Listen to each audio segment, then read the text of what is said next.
សួស្តីពុកម៉ែបងប្អូនអ៊ំពូមីចា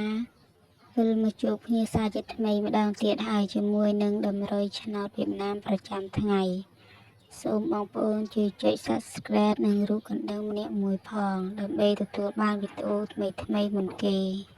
ចាមុននឹងទៅដល់ដំរីឆ្នោតថ្ងៃនេះយើងងាកទៅមើលដំរីឆ្នោតកាលពីម្សិលមិញ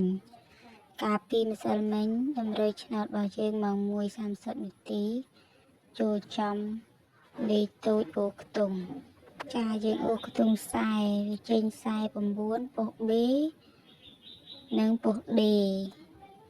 ចំណែកលេខធំយើងបានចូលទេកាលពីម៉ោង 1យើងទៅមើលម៉ោង 4:30 នាទីម្ដងម៉ោង 4:30 នាទីយើងចូលចំលេខត្រេងមួយគ្រាប់ 86ចេញចំប៉ុស B ចំណែកលេខធំយើងមានចូលទេនិងម៉ោង 6:30 នាទីក៏យើងអត់មានចូលដែរកាលពីម្សិលមិញចាយើងងាកទៅមើលដំរីឆ្នោតថ្ងៃនេះម្ដងដំរីឆ្នោតថ្ងៃទី28ខែ10ឆ្នាំ2025ថ្ងៃនេះយើងមាន3ម៉ោងមានម៉ោង 1:30 នាទីម៉ោង 4:30 នាទីនិងម៉ោង 6:30 នាទីនិងមាន4ប៉ុសមានប៉ុស A B C និង D ចាថ្ងៃនេះយើងមានលេខតូចអូខ្ទង់ថ្ងៃនេះយើងមានអូខ្ទង់កៅនិងលេខត្រេង4គ្រាប់គ្រាប់ទី1យើងមានលេខ13គ្រាប់ទី2យើងមានលេខ14គ្រាប់ទី3យើងមានលេខ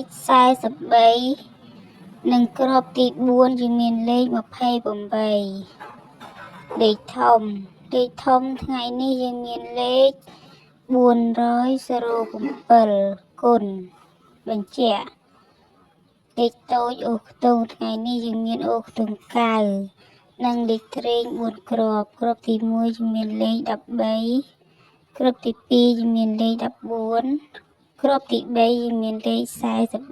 43និងគ្រាប់ទី4យើងមានលេខ28លេខធំថ្ងៃនេះយើងមានលេខ407គុណចាដំរីឆ្នោតប្រចាំថ្ងៃទី28ខែ10ឆ្នាំ2025របស់យើងថ្ងៃនេះមានតែប៉ុណ្ណឹងចាបងប្អូនអាចយកទៅផ្សងសំណាងឬក៏មើលលេងកម្សាន្តបាន